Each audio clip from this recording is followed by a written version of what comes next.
How to use Google Docs on PC. Hello guys, so in today's video I'm going to show you how to use Google Docs. So first thing, this is the homepage of the Google Docs.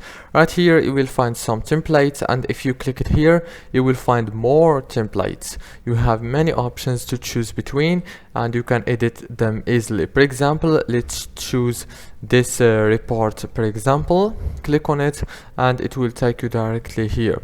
Now on this page you will be able to change the text. As you can see, you can change everything by clicking on it. I'm gonna add my name, Jacob Mark. You can change the size of the text from here, the colors and everything from right here.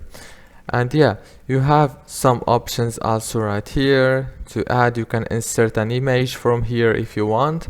You can insert a table from here, drawing, chart, horizontal line, date, and many other options to insert. And if you want to save your document after you finish editing, go here, click on file and go down to download and choose the format that you want to download it with from here. And if you want to save it directly to your Google Drive, click here on add a shortcut to Drive, or you can click here on share to share it with one of your friends per email. If this video was helpful, don't forget to like, subscribe, and thank you for watching until the end.